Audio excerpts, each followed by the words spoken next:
नमस्कार दोस्तों, कंगना रनौत एक बार फिर से सोशल मीडिया पर फिल्म माफिया के खिलाफ गुस्सा उगलती नजर आई हैं। कंगना ने अपनी ये भड़ास इंस्टाग्राम स्टोरी पर शेयर कर रखी है। कंगना ने अपने पोस्ट में फिल्म माफिया के खिलाफ अपनी आवाज बुलंद करते हुए कहा है कि वे सुधर जाएं वरना घर में घुसकर मारने तक की धमकी दे डाली है। कंगना ने अपने इस पोस्ट में लिखा है, जो भी लोग मेरे लिए परेशान थे उन्हें बता दूं कि बीती रात से मेरे आसपास ऐसी कोई संदिग्ध गतिविधि नहीं हुई है। कोई मुझे फॉलो नहीं कर रहा है, न तो कैमरे के साथ और न ही कैमरे के बिना। देखो, जो भूत लातों से मानते हैं वो तो सिर्फ लातों से ही मानते हैं। उन्होंने आगे लिखा है, यह संदेश चंगू मंगू गैंग के लिए है।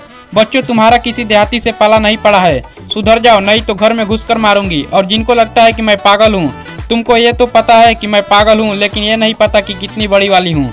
इस पूरी कहानी से पहले की बातें एक बार फिर से जान ले। दरअसल कंगना रनौत ने हाल ही में अपने इंस्टाग्राम स्टोरी पर कहा था कि उनका कोई पीछा कर रहा है, कोई जासूसी कर रहा है। उन्होंने कहा था कि सड़कों से लेकर बिल्डिंग की पार्किंग और घर की छत पर भी उनका पीछा किया जा रहा है। इतना ही नहीं, उन्होंने ये भी कहा था कि उन्हें पकड़ने के लिए वे जूम लेंस भी लगाते हैं।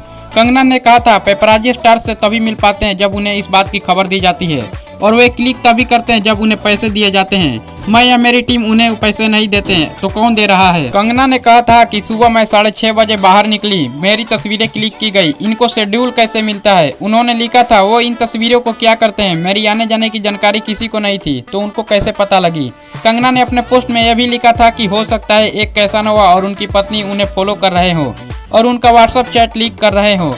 कंगना ने किसी का नाम तो नहीं लिया, लेकिन जिस तरह बातें कर रही हैं उन्हें देखकर लगता है कि कहीं उनका इशारा रणवीर और आलिया की तरफ तो नहीं। कंगना ने लिखा था कि उन्हें यकीन है कि उनका व्हाट्सएप डेटा लीक किया जा रहा है। कंगना ने इशारा करते हुए कहा था, ये ऑफसेट नेपो माफिया जो एक बार बिन बुलाए मेरे दरवाजे तक पहुंच गया था, जो एक विमनाइजर के तौर पर फेमस रहा है, उसके कई महिलाओं से रिलेशन रहे और अब माफिया ब्रिगेड का वाइस प्रेसिडेंट है।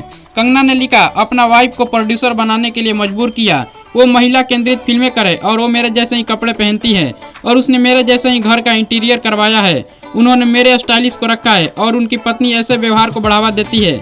उसने अपनी शादी में वही साड़ी पहनी जो मैंने अपने भाई की शादी के रिसेप्शन पर पहनी थी। ये अजीब है, एक कॉस्ट्यूम डिजाइन फ्रेंड जो मेरे साथ 1 दशक से अधिक समय तक मेरे साथ था, वो अब इस कपल के साथ काम कर रहा है। इतना ही नहीं, कंगना ने आगे इन दोनों पर और भी आरोप लगाए और कहा, मेरे फाइनेंसर्स और बिजनेस पार्टनर बिना कोई वजह दिए आखिरी वक्त में डील कैंसिल कर देते हैं। मुझे लग रहा है कि वो मुझे मानसिक तनाव में डालने की कोशिश कर रहा है। वो दोनों एक ही बिल्डिंग में अलग अलग फ्लोर पर रहते हैं। मेरी सलाह है कि उसे यह सब करने से इनकार करना चाहिए।